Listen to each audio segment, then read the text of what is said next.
Queridos amigos, estamos aqui pela TV A Caminho da Luz, gravando esse programa que é hoje um programa especial. Eu tenho a certeza que você vai gostar muito. Estamos aqui com uma entrevistada muito especial, a nossa querida doutora Marlene Nobre, conhecida não só no Brasil, mas também em todas as partes do mundo, levando a mensagem de Jesus, a mensagem do Evangelho. Marlene Nobre, entre as suas muitas funções, foi a criadora da AME, Associação Médica Espírita. E hoje nós vamos ter um bate-papo bastante descontraído, falando de Chico Xavier, falando da AME, falando das suas viagens pelo mundo todo e falando também dos seus livros, que ela acaba de lançar um livro que foi e está sendo um grande sucesso. Marlene, tudo bem com você? Graças a Deus, tudo em ordem. Vamos seguindo em frente. Marlene, nós gostaríamos de saber um pouquinho como é que se deu esse primeiro contato com Chico Xavier. Bem, eu estudava medicina em Uberaba e estava no segundo ano, em 1958, quando o Valdo Vieira me encontrou na faculdade. Ele estava em uma classe 2 anos acima do meu. Ele fazia o 4º ano e eu o 2º. E ele me disse que Chico Xavier desejava falar comigo. Eu fiquei um pouco espantada, porque eu não sabia que Chico estava na cidade. E logo comigo, né, que ele queria falar, e assim fomos. Ele estava hospedado na casa que Valdo estava construindo para a mudança dele de Pedro Leopoldo para Uberaba. E foi muito interessante porque, ao chegar, ele começou a descrever para mim, logo depois dos cumprimentos, e eu ainda disse: como vai o senhor? E ele disse: o senhor está no céu, me chame de Chico, sou seu irmão, ele. E aí eu comecei já a desconfiar que alguma coisa iria acontecer de extraordinário, porque realmente ele demonstrou para comigo muita intimidade. E aí ele começou a descrever um trabalho que nós tínhamos na Abadia. Era a periferia do bairro da Abadia, em Uberaba, e nós tínhamos alguns doentes, chagásicos e tuberculosos. E a gente fazia uma visita toda quarta-feira à noite, a Lígia Alonso Andrade e outros companheiros, mais 1 ou 2 às vezes, que iam conosco nessa periferia, nessa visita. Lá não tinha luz elétrica, e de modo que nós tínhamos que caminhar com um lampião daqueles pneumax, e o seu Lázaro que levava o lampião à frente, e nós íamos seguindo os passos do seu Lázaro. E Chico começou a descrever a caminhada, como é que nós chegávamos lá. A Marcolina estava numa cadeira de rodas, em virtude já de problemas de doença, e ela nos recebia à porta da casa dela, né? E era interessante porque nós cantávamos o hino à Sheila assim que a gente chegava. E o Chico começa a descrever como é que nós cantávamos, quem participava e o que nós fazíamos lá. Bom, para mim foi um choque, porque só uma pessoa que tivesse participado é que saberia toda essa desenvoltura, né? Como é que se realizava a visita. E já então, impressionada com a mediunidade dele, né, uma descrição tão perfeita, eu fiquei realmente chocada. E depois que ele fez esse introito, ele me disse assim: pois é, eu mandei te chamar porque eu vou me mudar agora em janeiro de 1959 para Uberaba, E nós vamos precisar de pessoas que comentem as lições do dia ou as lições da noite, que em geral são escolhidas por Emmanuel. Essas duas mensagens são do Evangelho segundo o Espiritismo, do Livro dos Espíritos, e existem os comentaristas da noite que falam por 20 a 30 minutos. Então, eu fiquei olhando assim para ele e disse assim, mas o senhor acha mesmo que eu tenho capacidade para fazer isso e tal? Não, minha filha, é algo simples. E você tem sim estudo suficiente, você vai falar, vai comentar. Enquanto isso, eu e o Valdo vamos receber as consultas, as receitas e as mensagens. E me disse algo também interessante, que naquele momento não dava para compreender tão bem quanto eu compreendo hoje. Que eu comentasse mais o que o Livro dos Espíritos nos exporia naquela noite, porque Emmanuel estava me recomendando esse comentário, que não deixasse passar o comentário do Livro dos Espíritos, porque a maioria dos comentaristas ficava mais ligada ao Evangelho. E também me pediu que eu chegasse 1 hora mais cedo do início dos trabalhos e ficasse ao lado dele na fila para poder ajudá-lo, porque havia pessoas que ficavam mais tempo conversando com ele e a fila era longa e eu precisava dar o meu aviso, e que tinha que ser feito de uma forma muito sutil e muito delicada. E foi assim que aconteceu. Eu fiquei de janeiro de 1959 até dezembro de 1962, quando me formei, dando a minha singela colaboração durante o período que eles psicografavam e também auxiliando antes, junto dele na fila, e foi uma condição de aprendizado muito grande que eu conto no meu último livro. Marina, eu queria que você falasse um pouquinho. Você falou uma coisa que há muitas pessoas no movimento espírita que desconhecem. Chico Xavier trazia as receitas de remédios. Eu gostaria que você falasse um pouquinho através do Dr. Bezerra de Menezes, porque muitas pessoas desconhecem esse trabalho de Chico Xavier. Era impressionante, 600 receitas por noite.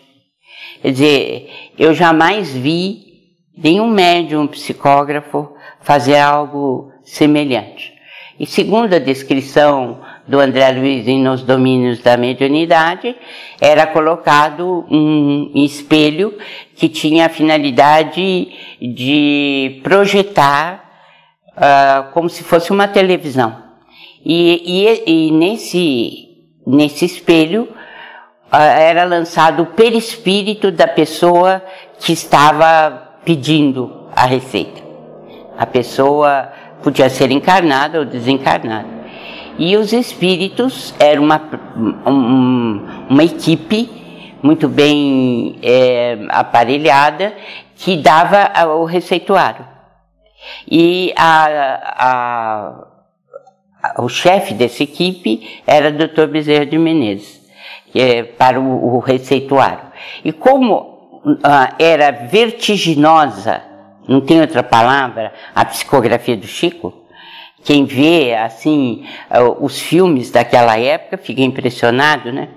Porque era uma velocidade impressionante e a pessoa até pensa que o filme foi acelerado. Mas você vê as pessoas ao lado, elas se mantêm sem movimentação. E você vê, então, que é apenas o lápis que corre rápido. E o receituário era feito pelo Dr. Bezerra de Menezes e sua equipe. Então, havia receituário de homeopatia e, às vezes, complexos biopáticos que eram feitos e muitas vezes era aconselhado um remédio que não era bem conhecido na praça, né, e inclusive de muitos médicos. E havia casos interessantíssimos relacionados a isso. Doutora Marlene, nós sabemos que você também teve contato com o Dr. Canuto de Abreu, que teve uma participação muito grande de um resgate de um material do nosso querido Allan Kardec. Você teve muitas experiências com Chico Xavier. Lógico que seria num programa de 1 hora impossível você contar para nós todas essas histórias. Mas eu gostaria que você se lembrasse no seu arquivo mental algumas histórias que mais marcaram a sua convivência com o médium Chico Xavier. Você falou de Canuto Abreu, né? Ele resgatou, comprou o espólio de Allan Kardec de Paris, do governo francês. Eu tive a oportunidade de ir à casa do Dr. Canuto e vi as anotações do próprio punho de Allan Kardec. Interessantíssimas as anotações dele, e uma delas dizia: depois que Zéfiro me disse que eu fui Platão, é que eu compreendi a minha missão. Então, ali está anotada a caracterização ou a informação, melhor dizendo, né, de que Kardec foi Platão. E depois eu tive a confirmação através do Chico em uma reunião em uma das aparições públicas dele, quando ele autografou diversos livros no Clube de Regatas Tietê. E aí eu fiquei sabendo de muitas coisas, houve essa confirmação dele. Mas são tantos os casos que a gente teve juntos, né, que fica difícil fazer assim uma seleção nesse momento a respeito desses casos. Por exemplo, eu me arrisquei a fazer o livro Chico Xavier, Meus Pedaços do Espelho, em virtude da interpretação que o próprio Chico nos deu de determinadas etapas da vida dele ou de episódios da vida dele, com interpretação dele, né? E isso não tinha visto ainda nos biógrafos. Isso me animou a fazer, como foi o caso do sobrinho dele, Emmanuel Luiz, né? E tudo aquilo que cercou os 12, 13 anos de vida desse menino. Porque é uma grande lição que Chico nos dá de abnegação, né, de cuidado para com seu sobrinho. E também a morte do José Xavier, seu irmão, em que há detalhes muito interessantes de como se deu a vida do José depois da desencarnação. O que é que ele fez, o que ele continua fazendo, e porque isso também nos traz grande lição e grande ensinamento, porque era para José ter ficado 11 anos preso a uma cadeira de rodas, incapacitado de pensar, de raciocinar conscientemente. O Chico nos ensinou algo inesquecível, porque durante muitas horas os espíritos Emmanuel, André Luiz, Bezerra de Menezes, Meimei, oraram junto do corpo do José Xavier e obtiveram dos planos siderais a oportunidade da desencarnação dele. Então, ele teria que ficar 11 anos preso a essa cadeira de rodas, mas em virtude de ter trabalhado 11 anos auxiliando o Chico no Centro Espírita Luiz Gonzaga, houve um veredito favorável no mundo espiritual para que aquela dívida fosse paga pelo trabalho que ele desempenhou. O que vem a reforçar em nós a necessidade do trabalho espiritual. Essa interpretação do Chico, quer dizer, essa informação dele, inclusive a sequela que deixou no mundo espiritual, isso tem interesse para nós médicos, não? O fato dele ter desencarnado daquela maneira. E abruptamente levou a não ter, vou dizer, muito controle mental, perispiriticamente falando, né? Seu corpo espiritual. E ele então teve a ajuda de São Luís Gonzaga no mundo espiritual, que lhe atirou uma espécie de camélia, uma flor. Essa flor entrou como se fossem fluidos e ele ficou completamente curado, porque ele caía, ele tinha síncope, ele caía e não, só depois que conseguia se levantar. Então são pequenos detalhes que ele nos contava, mas de grande ensinamento. Nós tínhamos uma convivência muito agradável, fraterna com ele, porque ele ria muito, ele gostava de rir, e o mais importante, ele queria que a gente risse, que a gente fosse alegre, e ele tinha uma convivência muito sadia conosco, né?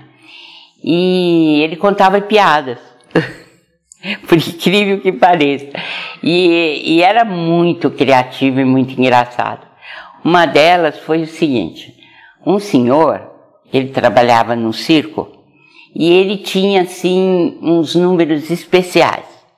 Tinha patos, marrecos, galinhas, coelhos, que ele treinava para a realização de determinados números. E ele ficou desempregado, e naquele desespero ele começou a mandar telegramas para vários circos, se oferecendo, né? Que ele tinha esse número de especial para circo e que ele se oferecia, que ele estava desempregado. Alguns meses depois, ele já estava bem desanimado, aí veio um telegrama de um dos circos dizendo que tinha um papel para ele ir, que o emprego era dele.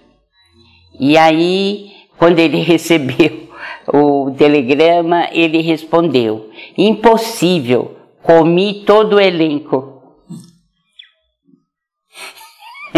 Não sobrou nada. Passou tanta fome, coitado.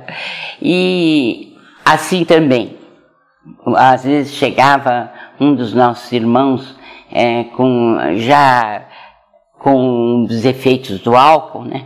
E ele dizia: seu Chico, então alguma coisa e tal, ficava conversando com ele devagar.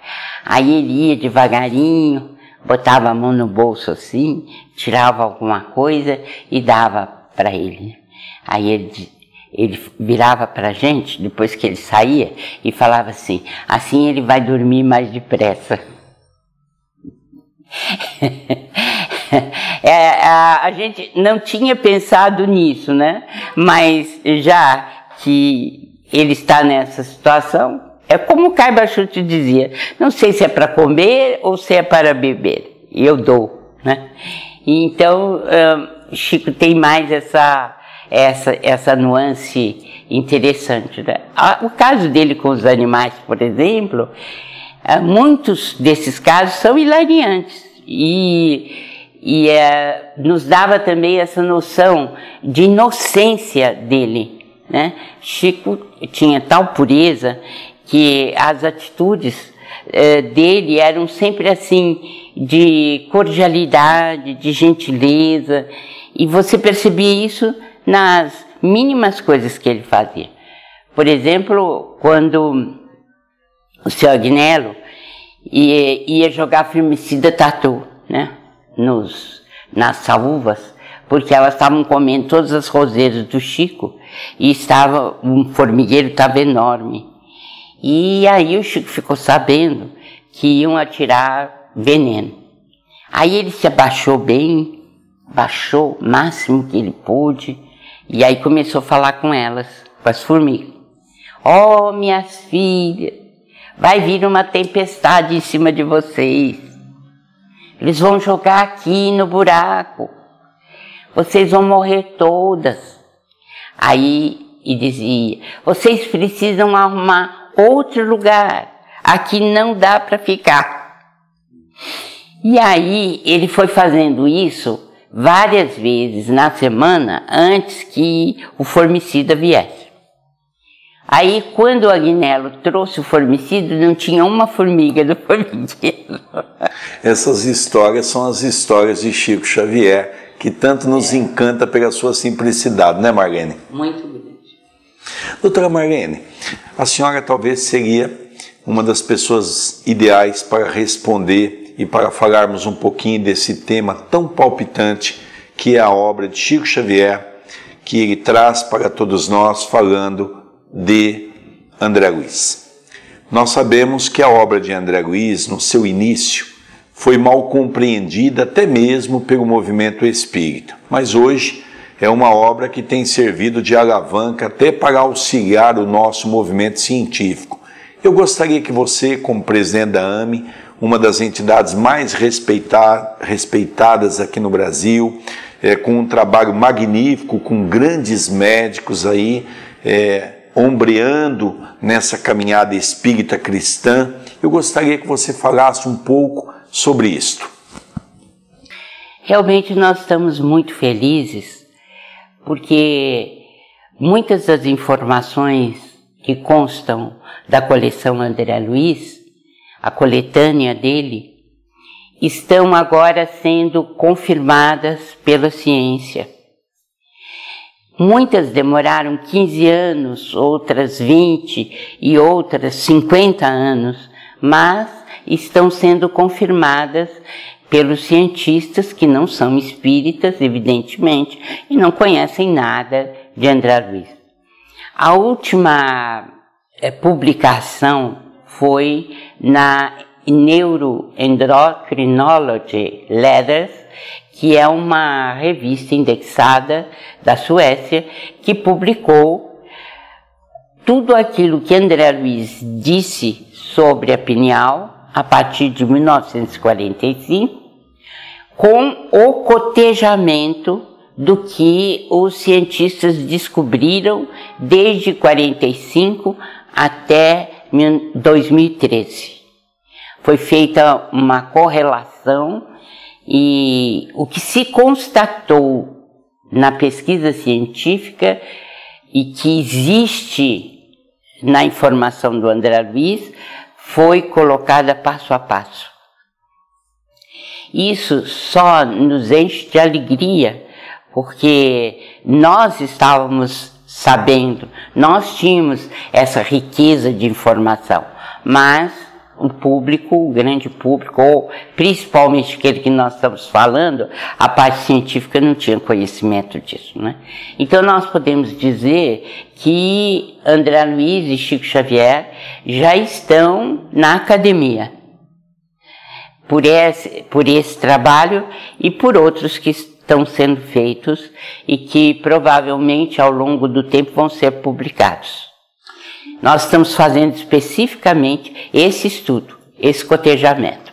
Marlene, eu queria que você falasse um pouquinho também, porque você viveu esse momento, logicamente, que era o momento que o movimento espírita tinha essa dificuldade. Como é que o médium Chico Xavier se comportava perante todas aquelas críticas que haviam naquela época sobre essas obras?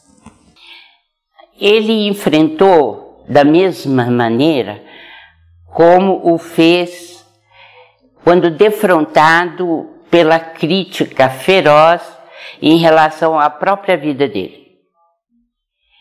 Ele tomou como base a orientação de Emmanuel. Leve em consideração a crítica. Analise, em primeiro lugar, se elas são verdadeiras. Se forem, procure corrigir os pontos falhos. O segundo ponto, se não forem verdadeiras, abençoe e passe. Abençoe os irmãos do caminho que têm o direito de pensar como desejarem. E passe construindo, continuando a tarefa que você está fazendo. Eu posso te dizer, com absoluta certeza de que Chico cumpriu à risca esse conselho. Por quê?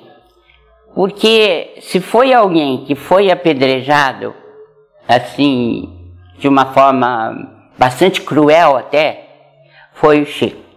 Aliás, e na parte de dissabores, eu coloco exatamente isso, né? As questões as armadilhas que fizeram para ele, tudo aquilo que tentaram envolvê-lo com a pior das intenções, tudo isso ele conseguiu resolver dentro disso que havia prometido a Emmanuel. Quer dizer, analisar a crítica, verificar o que há de certo, procurar corrigir e a outra parte, se não for verdadeiro, continuar construindo no bem. Foi o que ele sempre fez. Quando se tratava de informação dos espíritos, ele dizia: eu sou um intermediário. Compete à ciência e aos estudiosos comprovarem se é verdade ou não. Nós vimos agora, Emmanuel trouxe que na destruição de Pompeia entrou um terremoto, né, que não tinha sido relatado historicamente. E, no entanto, agora ficou comprovado que o vulcão só voltou a funcionar daquela maneira porque houve um terremoto subreptício que levou a um tremendo de uma explosão desse próprio vulcão, né? Isso citando rapidamente uma questão histórica. E na questão, por exemplo, científica, não apenas o que eu relatei em relação à glândula pineal, mas em relação ao pensamento, ao cérebro, tudo isso está sendo comprovado e nós vamos ter oportunidade, se assim Deus o permitir, de resgatar todos esses assuntos e demonstrar a veracidade da informação mediúnica. Nós vamos ter, se Deus quiser, esta oportunidade, porque já estamos trabalhando nisso. Está caminhando para isso. Está caminhando para isso. Inclusive a informação de que o elétron é dissociável, que até agora não houve comprovação por parte da física, mas nós estamos acompanhando de perto a evolução para sabermos como isso vai se dar. Marina, a gente sabe que o Chico Xavier foi essa figura fabulosa, esse grande espírito que viveu na condição de um missionário. Eu me lembro que há muitos anos atrás, Adelino da Silveira, juntamente com você, doutora Marlene Nobre, sempre levantaram a bandeira pelos estudos que vocês fizeram de uma maneira muito racional, respeitável, de uma maneira muito profunda, a ideia de que Chico Xavier era a reencarnação de Kardec. Hoje você está lançando um livro e esse livro vem retificar ainda mais esse conceito. Você ainda continua cada vez mais com esse posicionamento? Eu não tenho dúvida alguma, porque foi mais ou menos no ano de 1960, eu tive essa visão. Eu estava ao lado dele na fila, ele me chamou e quando eu me voltei para responder, eu já não estava mais naquele ambiente. Era o século XIX, ele estava vestido como Allan Kardec e trabalhando na escrivaninha dele. E eu estava num estado alterado de consciência. Não estava ali conscientemente em Uberaba. E aí, ao responder para ele, eu respondi: professor. E aí, quando eu me dei conta, ele estava rindo muito, Chico. Já não era mais Allan Kardec. Ele estava rindo muito. E ele disse assim: Uai, minha filha, você está vendo o nosso passado? A partir daí, eu tive tanta certeza, mas tão absoluta, que nada mais pôde modificar a minha maneira de pensar. E, aliás, tudo que ele me disse desde então foi como se ele tivesse essa certeza de que eu sabia que ele era Allan Kardec. Então ele falava para mim como tal. Inclusive tem um capítulo do meu livro que eu falo, relembrando o passado, foi exatamente o que aconteceu. Quer dizer, em determinadas conversas, foi como se a gente estivesse no século XIX e ele dando notícias do que tinha acontecido àquela época. De modo que, durante muitos anos da minha vida, enquanto estive lá, os 4 anos, a gente teve certeza e já conversava como se ele fosse, né? Ele só não permitia que a gente falasse. Isso não. Eu gostaria, Maria, que você desse continuidade nessa colocação, que eu acho que é o que você vai falar, mas gostaria que você desse uma ênfase, porque realmente tem muitas pessoas que dizem isso, mas Chico nunca falou. Lógico, seria uma questão até de bom senso, que o Chico, na sua simplicidade e na grandeza espiritual, jamais ele sairia dizendo isso, não é? Só quem não conhece o Chico é que sabe, é que diz uma coisa dessa, porque ele jamais faria isso, jamais. E a maneira dele proceder conosco era essa, quer dizer, ele partia do pressuposto de que nós não iríamos falar e que nós saberíamos que ele iria negar. Havia um acordo tácito e era natural porque para que ele tivesse um pouco de sossego na tarefa que ele tinha que realizar, era natural que esse assunto não viesse à baila. E nós sabíamos que era verdade, que precisava ser assim. No entanto, quando eu dei a entrevista para a Folha Espírita em 98, e eu fui levar a Folha Espírita para ele em Uberaba, ele faleceu em 2002. Aliás, eu tenho um assunto interessante para falar sobre isso. Quando foi no final de 1996, estávamos adentrando quase 97, eu encontrei a Sônia Bastante lá na fila em Uberaba. Aliás, foi em 97. Fevereiro de 97, eu estava meditando e pedindo aos espíritos que me inspirasse quando é que eu deveria falar que Chico era Allan Kardec, porque eu não queria fazer isso depois da desencarnação dele. Isso foi em fevereiro de 97. Carba Schutter me apareceu e disse assim: você tem certeza de que é isso que você quer fazer? Eu falei, absoluta. Eu quero dizer e quero fazer antes que ele desencarne. Aí ele disse assim: você tem certeza do terremoto que vai cair sobre sua cabeça? Falei, tenho. E quer correr o risco? Quero. Tá bem. Nós precisamos. Olha o termo que ele usou. Nós precisamos. Por isso, quando chegar o momento certo, eu vou lhe dar o aviso.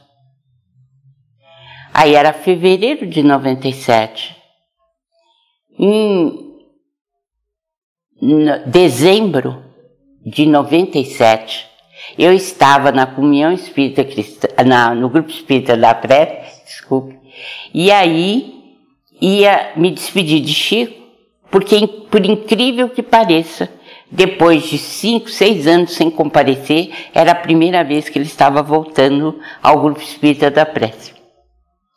E eu fiquei num entusiasmo medonho, e aí peguei a fila, que ia cumprimentá-lo, e na fila eu encontrei a Sônia Barçante. E aí a Sônia falou: Marlene, você não sabe por que eu estou aqui? Falei: não, o que aconteceu? Ela falou assim: o Toninho Baduy recebeu uma mensagem no Cometrim, no fim de outubro. E nessa mensagem dizia que Allan Kardec estava reencarnado e que era o Chico. E o Toninho me mandou aqui para saber se o Chico aprovaria a publicação da mensagem. Aí eu falei: olha, Sônia, eu tenho o máximo interesse em saber o que o Chico falou, mas o que foi que ele... quer dizer, como eu não posso ficar, você poderia me telefonar? E aí dei a ela os telefones meus de São Paulo e cumprimentei o Chico, me despedi dele e fui para a comemoração dos 50 da faculdade, quer dizer, nós estávamos fazendo 45 anos de formado. E aí ele falou assim, ela falou assim: eu te telefono. Passaram-se muitos dias, além do que eu imaginava até, ela liga para minha casa. Ele disse assim: olha, Marlene, o Chico me deu sim uma resposta, mas eu não entendi muito bem, né? Eu falei: e o que ele te disse? Ele perguntou quantas pessoas estavam no congresso. Eu disse que tinha uns 500 participantes. Aí ele falou assim: se a mensagem foi recebida em meio a 500 participantes, por que eu tenho que dar o reconhecimento, ou o aval, ou aquele publique? Né? Eu falei: mas Sônia, para mim está tão claro. O que o Chico quis dizer é que, diante de uma plateia como aquela, e da seriedade do evento que estava sendo praticado, por que ele teria que dizer para publicar, se já tinha sido garantido pelos espíritos, com a presença dos espíritos que estavam lá? Ah, é mesmo, eu vou até falar com o Toninho Baduy e tal, porque o Toninho estava muito receioso. Naquele momento, eu me volto assim e vejo o Chuta. Quando eu acabei de desligar, ele disse: você já pode publicar. Olha que interessante. Era o quê? O início de 98. Dali alguns dias, o Weimar Muniz de Oliveira liga para mim e diz assim: olha, o Toninho Baduy, é o Antônio Baduy, eu chamo de Toninho, né? Ele resolveu publicar a mensagem, vai sair em primeiro lugar no Espírita Mineiro, porque ele é médium de Minas, Chico é de Minas e o Espírita Mineiro é da União Espírita Mineira. Falei: justa razão. Aí ele diz assim: então, o Weimar, você publica em junho e eu publico em julho, né? Fazemos uma sequência. E de fato foi isso que ocorreu. Mas havia por detrás uma orientação do seu Schutel para mim, e que coincidiu admiravelmente com aquilo que o Toninho Baduy tinha recebido na Cometrim. E o interessante é que quando eu fui em julho eu fui levar a Folha Espírita de junho, e o Weimar foi levar a Revista de Goiás, que ele era presidente da Federação Espírita de Goiás. Nós dois fomos levar ao mesmo tempo para o Chico. Ao término quando nós chegamos lá, o Chico estava distribuindo a mensagem que dizia que ele era Kardec. Estava dando para as pessoas. No final do trabalho. Isso é uma comprovação. Ele distribuindo a mensagem. E aí, ele me chamou, quer dizer, o Weimar estava do outro lado, eu estava para cá, e aí ele disse assim, eu pedi a 5ª moratória e não me deram. Ele falou comigo. E disse assim, então, eu estou indo. Agora é com vocês. Mas o mais interessante é que ele falou a mesma coisa para o Weimar. Quando nós saímos, eu falei, uai, Weimar, ele deu o mesmo recado para você e para mim. Estou indo. Não me deram a 5ª moratória, agora é com você. Quer dizer, ele sabia perfeitamente o que nós tínhamos feito. E ele aprovou, porque se não tivesse aprovado, ele não diria isso. Agora é com vocês. Que administrem como vocês quiserem a questão. Eu não vou ficar, vou embora. Entendeu?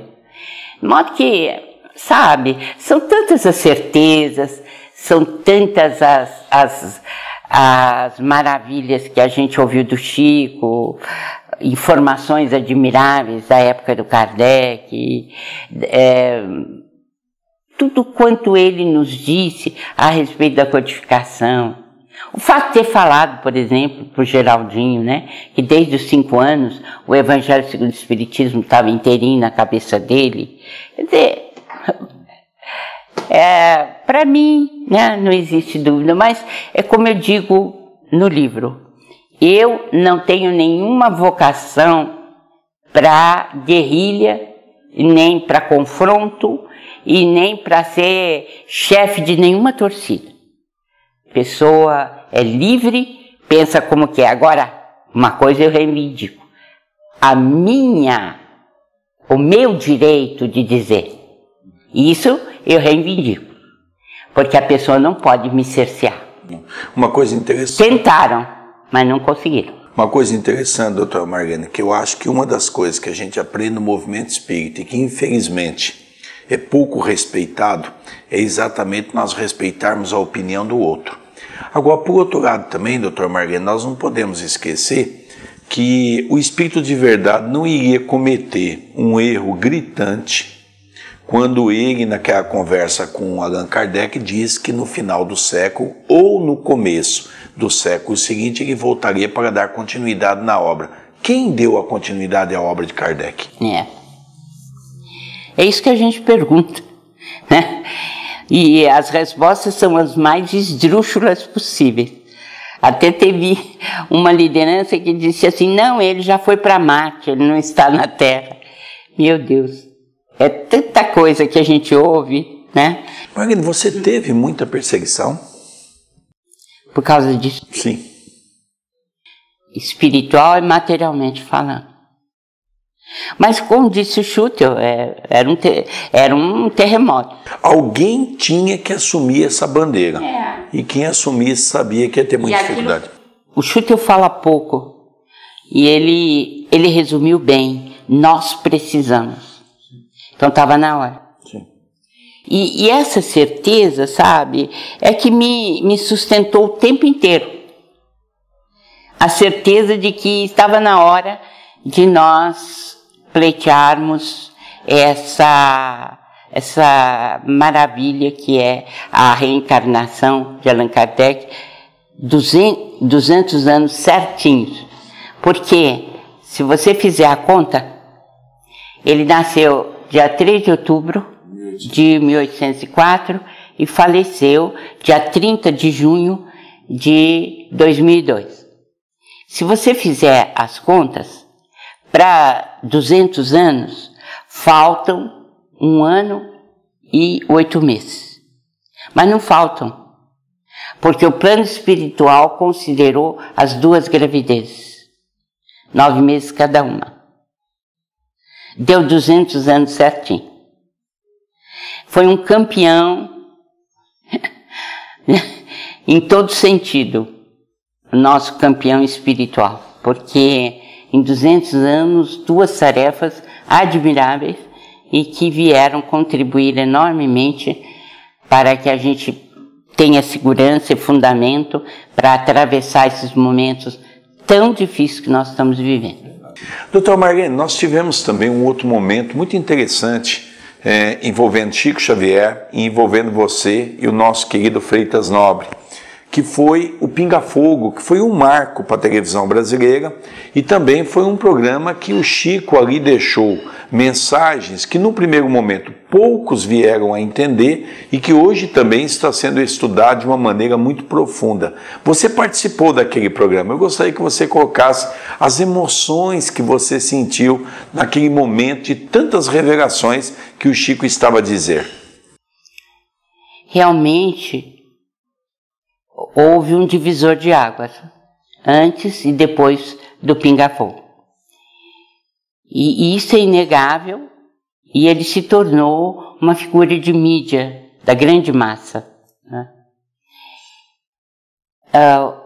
O primeiro Pinga Fogo tinha sido assim de grande impacto, como foi o segundo também, e no segundo o meu marido foi convidado para participar, né, juntamente com o Dr. Hernani, né? E houve um fato interessante que pouca gente sabe. Chico telefonou na véspera do Pinga Fogo, segundo, para casa. E ele disse: Doutor Nobre, era 1h da manhã. Doutor Nobre, dizem que há entrevistadores que eu não conheço, que não fizeram parte do primeiro Pinga Fogo. E eu estou muito preocupado, o Chico. Aí o meu marido disse para ele: Chico, eu posso lhe assegurar que não vai ter nada de aborrecimento, de dissabor, porque eu vou estar na bancada de entrevistadores e se alguém ousar colocar algo que desabone o seu trabalho, ou a sua pessoa, ou a doutrina, eu vou intervir. Descansa, falou para ele. Deita, descansa, dorme, porque não vai acontecer nada. E de fato, se passou no mesmo clima, mesmo ambiente do primeiro Pinga Fogo.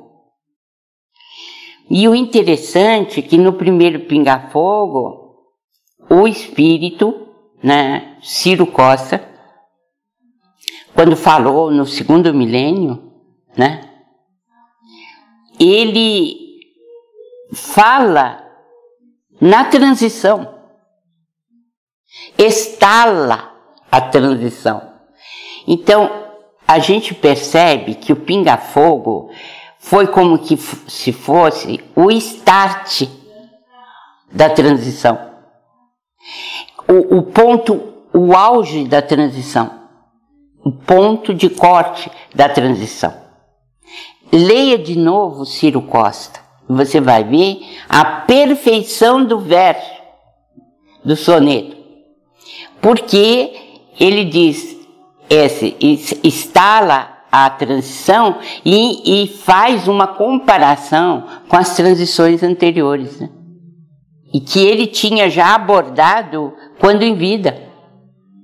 É impressionante a mensagem do Ciro Costa. Uma linguagem extraordinária que só um grande poeta poderia ter. Mas o Pinga Fogo, como eu disse, tem essa vantagem de ter não apenas mostrado, escancarado para o mundo o que é o Espiritismo e ter derrubado muitos preconceitos, porque as pessoas não tinham uma mínima ideia de que o Espiritismo fosse tão abrangente, não tinham ideia, né? E coube ao Chico mostrar esse ecumenismo do Espiritismo a abrangência da doutrina, né, e o grande sentido de fraternidade e amor que o Espiritismo enseja na sociedade. E o meu marido sempre foi muito amigo do Chico, e o Chico dele, né? Eles eram um carinho muito grande um pelo outro. E ele recebeu do Chico mensagens do Bezerra de Menezes a respeito da tarefa dele como político. E eu posso lhe dizer com toda segurança que o Freitas seguia à risca o que o Dr. Bezerra lhe transmitia. E ele sempre teve no Chico Allan Kardec. Para ele não havia diferença entre um e outro. Quer dizer, para ele era natural que Chico fosse Allan Kardec. E o tinha em consideração muitíssimo grande, exatamente por ser um apóstolo do Cristo. Verdade. Essa transição, doutora Margarida, que a senhora fala, nós vemos, por exemplo, aquele livro que fez realmente muitas pessoas pensarem, você juntamente com Geraldo Lemos Neto, também um grande trabalhador que está resgatando a obra de Chico Xavier, que não havia sido publicado, que era em 2019. Eu gostaria que você falasse um pouquinho dessa transição que o Chico falou a vocês. Esse livro, na verdade, foi-me intuído pelo mundo espiritual em 2011. Os espíritos queriam que a gente alertasse, porque estava todo mundo se preparando para 2012, e a informação que o Chico trazia era diferente, que terminaria o prazo que Jesus deu de 50 anos em julho de 2019 e não em 2012. E quando eu tive essa colocação dos espíritos durante o sono, e ficou muito nítida em mim a incumbência e a responsabilidade, e eu telefonei para o Geraldinho e disse, olha, você já me contou tudo o que o Chico disse, e eu gostaria que você colocasse no papel para a gente poder fazer um livro falando e alertando, quando possível, a sociedade, né? E foi o que nós fizemos. O livro foi se encaixando de tal maneira que ele se tornou assim uma realidade em pouco tempo, e nós já começamos a publicar. Eu digo com toda sinceridade, a maioria das lideranças não aceita o livro, né? Então ele está proibido de entrar na maioria das instituições espíritas. Mas, como eu te disse, eu observo essas coisas da mesma maneira como observei quando disse que Chico era Kardec, porque as coisas estão imbricadas. Uma coisa está realmente encaixada na outra. Aqueles que não conviveram com Chico Xavier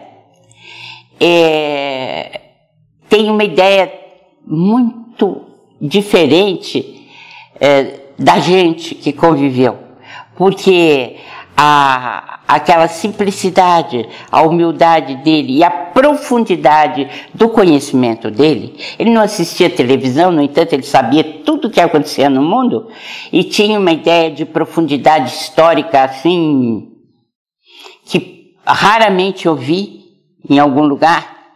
Então eu posso dizer com segurança que uma coisa está ligada com a outra e que as pessoas não veem nele assim aquela autoridade para ficar falando, e que principalmente dizem que profecia com dia marcado não foi aprovada por Allan Kardec.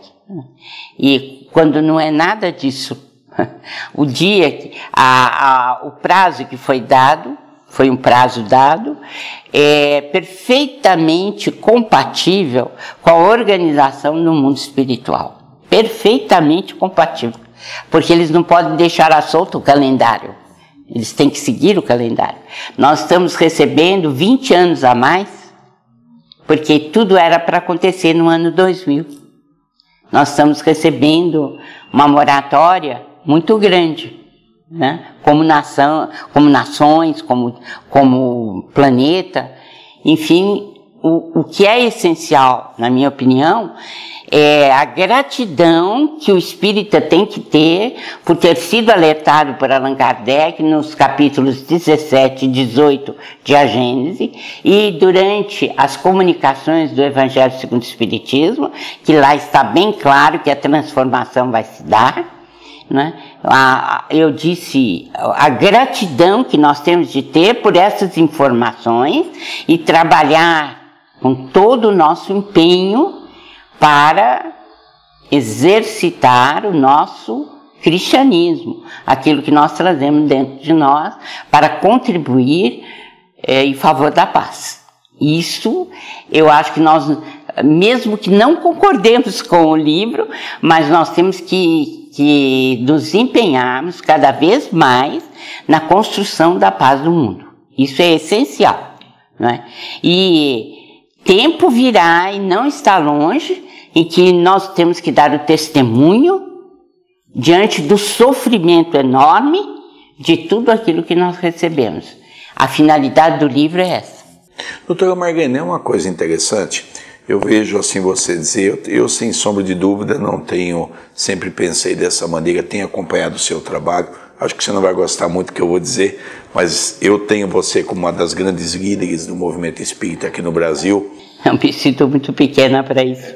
E uma das coisas que eu acho que você vai concordar é que nós vemos uma parte dessa liderança que você menciona, falar sobre determinados livros, como esse que você está se referindo, e o mais grave, sem ter lido o livro. Você não acha isso um assunto gravíssimo? Não gostei, não li, não quero saber, né? É interessante. Mas a vida já me ensinou algumas coisas, né? Ainda mais a convivência com o Chico, é o seguinte, se você tem um foco, se você tem uma certeza, se você tem orientação espiritual, você tem que fazer o que a consciência determina. Se há aprovação, se não há aprovação, nós todos vamos desencarnar. Não adianta ficar com ansiedade agora, porque a B, C ou D não gostou, não quer saber. A, B, C ou D não dirige o mundo, não dirige as coisas, né? Então, posso estar errada nas orientações espirituais que recebi? Posso, né? No entanto, eu tenho livre-arbítrio, né? Eu tenho que seguir aquilo que a minha intuição diz que é verdade e que precisa ser feito. E essa orientação a gente teve com o Chico. Não é petulância, não é em absoluto qualquer orientação nossa no sentido hegemônico ou de imposição de ideias. Absolutamente. Mas apenas estamos no exercício do livre-arbítrio. Então, eu sou livre dentro da doutrina, nós não temos chefes encarnados, e eu posso expressar o que estou pensando e o que aprendi com os espíritos. E no mundo espiritual a gente vai ver quem errou e quem acertou. E é também um grande dever, porque se você também não faz isso, né, doutora Margarine, que é o que a consciência manda fazer sob orientação do plano espiritual, nós também seremos cobrados lá por aquilo que nós deixamos de fazer. Muitas vezes por covardia, né? Para sermos, vamos dizer, contemporizadores com os nossos pares, para não ferir ou magoar A, B, C ou D.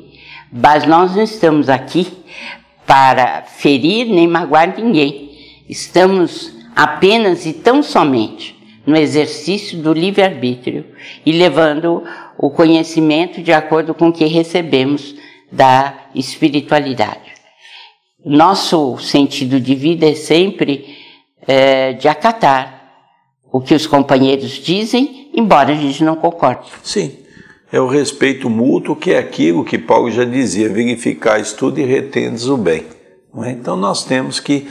Doutora Marlene, nós não poderíamos deixar de encerrar esse programa nosso, Café Filosófico, sem falar um pouquinho dessa instituição renomada no Brasil hoje, que você teve a oportunidade de ser o cérebro, que é a AME, a Associação Médica Espírita.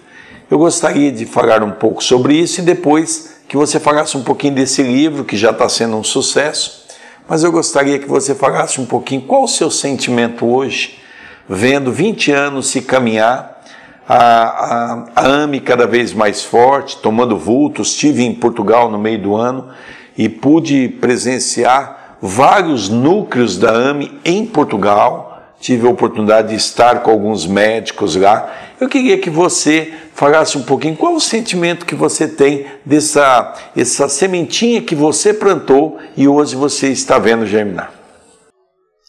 Recebi uma incumbência espiritual e a partir do recebimento eu parti para a realização.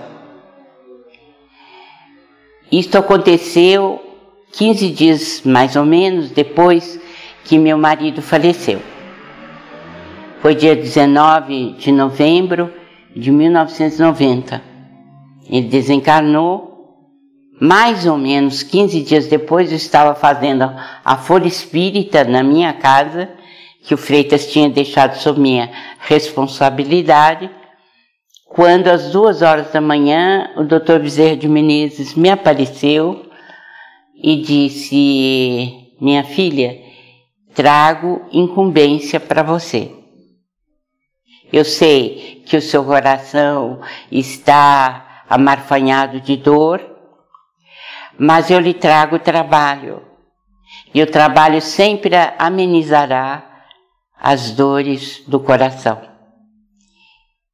Jesus já tem formado no seu coração as associações dos médicos espíritas. E ele espera que você materialize na Terra. E então comecei o diálogo. Como eu devo fazer? Como eu devo proceder?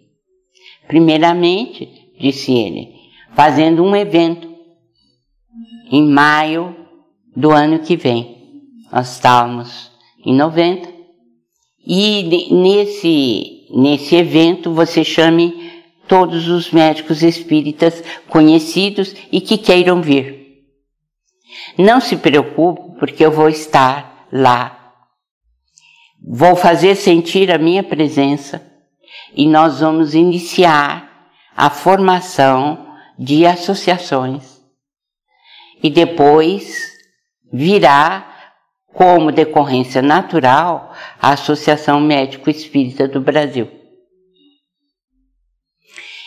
E nesse dia ele me falou mais coisas, mas para ser breve, me restringir a isso. E realmente, em 91, nós fizemos em maio o primeiro Medinesp e chamamos os médicos espíritas, explicamos o que o Dr. Bezerra queria. Eles partiram para os seus estados e começaram as fundações das AMES. Em 93, nós fizemos outro Medinesp, tornamos a chamar mais colegas. E quando foi em 94, eu tinha uma ideia de que talvez já fosse importante fundar a Associação Médico Espírita do Brasil. E aí, em meditação, perguntei ao Dr. Bezerra se já estaríamos no momento da fundação. Ele disse, sorrindo muito, falou assim: você não vai ao norte do país? Você não vai ter uma reunião lá? E, de fato, eu tinha uma reunião no Piauí. Nós tínhamos uma jornada. E ele disse assim, pergunte aos companheiros se está na hora. O que eles responderem, você faça. prendi mais uma. Aí, quando participei da jornada, no meio da jornada, enquanto a gente se preparava para o almoço, eu fiz a pergunta entre os dirigentes de AMES já fundadas ali. AME Piauí, AME Ceará, né? Estavam ali todos. E eu perguntei assim, vocês acham que está na hora de fundarmos a AME do Brasil no próximo Mednesp, que vai ser em 95, maio, junho de 95? Os dois bateram a mesa, fundamos. Tanto a AME Piauí quanto a AME Ceará. Aí eu ri muito, sabe? Ri bastante e disse assim, pois é, foi como o Dr. Bezerra falou, vocês já decidiram, nós vamos fundar. E foi assim, dia 17 de junho de 95, fundamos a Associação Médico Espírita do Brasil e agora em Goiânia estaremos completando 20 anos de fundação. A alegria tem sido enorme porque existe um tripé de funcionamento. Pesquisa, porque o Dr. Bezerra disse que somos um dos braços científicos do Espiritismo. Estudo e ensino, que temos que estudar arduamente a correlação Espiritismo-saúde. E benemerência, assistência, que é a parte humanitária nossa, né? E assim as AMES têm procurado desenvolver o seu trabalho, estudando, pesquisando, colaborando com os centros espíritas em parceria, de acordo com a necessidade de cada centro espírita. Nós esperamos que o movimento espírita amadureça para que essas parcerias se façam cada vez mais frequentes. Porque quanto mais parceiros nós formos, mais cresce e se amplia o movimento espírita. E felizmente, isso tem contagiado o exterior. Nós temos uma AME Estados Unidos muito operante, AME Colômbia muito operante, nós temos a AME Suíça, a AME Portugal, a AME Panamá, a AME Cuba, a AME Guatemala. Então, nós já estamos também iniciando o movimento em outros países já com formação de vários médicos. Estamos felizes porque é um empreendimento que é muito mais do mundo espiritual para o mundo material. É a primeira vez que a gente faz uma parceria tão entranhadamente espiritual, em que os dois planos da vida trabalham em conjunto. Eu espero que isso continue, né? E que tudo aquilo que sonhamos como sendo um novo paradigma para a saúde realmente se fundamente e possa continuar a trazer bom êxito aqui no mundo corpóreo. Nós estamos então partindo para o nosso encerramento do Café Filosófico hoje com essa convidada especial, doutora Marlene Nobre, presidente e fundadora da AME, e também ela é jornalista, escritora, médium, palestrante, tem trazido uma grande contribuição para todos nós. Marlene, eu queria que você falasse um pouquinho dessa obra que eu sei que já é um sucesso e tem acompanhado pelas mídias no Brasil. Então, eu fiquei numa dúvida, como eu disse para você, no princípio, se eu deveria ou não escrever. Porque, afinal de contas, não era uma biografia, como de fato não é, mas tocava em vários pontos da própria biografia do Chico. E se era tão conhecida já a biografia dele, haveria razão para eu fazer mais um livro, né, sobre isso? Mas eu raciocinei da seguinte forma: o próprio Chico me pediu para fazer. Quando eu fui entregar para ele a Folha Espírita em Revista em 1977 em Uberaba, ele ficou tão entusiasmado que ele me disse: olha, eu queria te pedir uma coisa. A revista, ela se perde, mas o livro não. gostaria que você transformasse a revista em livro. E naquele dia eu prometi para ele que faria isso. E esse livro é uma resposta. Só que naquela época, é claro, até 77, a biografia era bem menor e o contato era bem menor. E a partir de 77, então, eu comecei a coligir os dados que me vinham na memória, e são pedaços do espelho, são pedaços da vida de Chico Xavier que eu tive oportunidade de viver, de conviver, de saber o que ele pensava. Então eu transformei isso no livro. Acredito que mesmo conhecendo a biografia do Chico, como muitos conhecem, mas existem pontos interessantes de análise do próprio médium a respeito do que se passa, e outras entrevistas que talvez as pessoas não tenham conhecimento, né? Como a do José de Paulo, que traz tantos esclarecimentos sobre Pedro Leopoldo. E outros dados, por exemplo, que ele nos falava em Uberaba, mas que a gente foi buscar nos biógrafos para fazer uma continuidade. Então, descrever o que o biógrafo fala e com a interpretação do Chico. Eu tive um enorme prazer de fazer esse livro. Foram 3 anos de muita dedicação, muitas horas. Quem escreve sabe o que estou falando, né? Mas eu procurei ser sincera. O ponto básico do livro é a sinceridade com que eu coloco tudo. E o Chico tinha essa capacidade, que eu não vi em nenhuma pessoa até hoje. Ele, quando falava, ele marcava profundamente o seu pensamento e a sua mente. Você jamais esquece. Você não esquece. E foi o que aconteceu. Ao fazer esse livro, eu me lembrava a maneira como ele dizia, o sorriso dele, a expressão que ele tinha usado, né? Pode ser até que as palavras não sejam absolutamente as mesmas, mas é muito próximo, porque é como se um pirógrafo, né, escrevesse no seu cérebro. Você tem a lembrança perfeita daquilo que ele falava. É uma característica do Chico e só pode ser de um espírito muito evoluído para poder marcar tão profundamente a presença dele. Eu estou muito feliz de ter podido fazer o livro.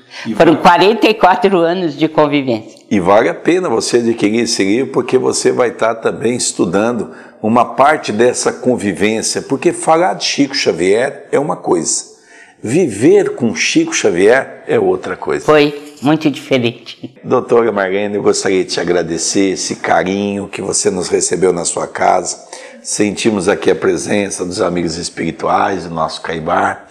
O carinho a você, a nossa gratidão por esse momento, por você abrir as portas da sua casa nessa véspera de Natal para nos receber. E eu gostaria que você deixasse uma mensagem para o programa Café Filosófico da TV A Caminho da Luz.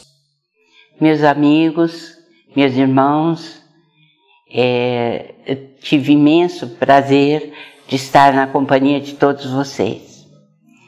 E este é um momento sagrado, a época do Natal, de lembranças de Jesus, quando nós nos sentimos tocados mais de perto por essas vibrações que o Mestre derrama sobre toda a humanidade, principalmente nesse período, quando nos lembramos mais de perto da sua passagem pela Terra. E eu gostaria muito que nós fôssemos gratos, agradecêssemos mesmo os ensinamentos de Allan Kardec e Chico Xavier, que vieram tirar-nos da animalidade primitiva, ou nos dar chance para sair da inferioridade, principalmente nessa fase difícil da transição planetária, porque vai depender das nossas atitudes de amor, de compreensão, de busca profunda da paz. Temos que mergulhar profundamente em nós, buscando a paz, para que a paz se faça realidade no mundo em que vivemos. Um grande abraço a todos, que Jesus nos abençoe. Nós então estamos encerrando o programa Café Filosófico, hoje com essa entrevistadora que nós amamos em ter conversado com ela, essa simpatia de pessoa que nos traz essa palavra simples, amiga, e que com certeza você também teve muitas orientações sobre Chico Xavier e sobre a doutora Marlene Nobre, que aos poucos nós vamos conhecendo na intimidade. Um abraço carinhoso, que nosso Senhor Jesus Cristo nos abençoe e nos guarde hoje e todo sempre.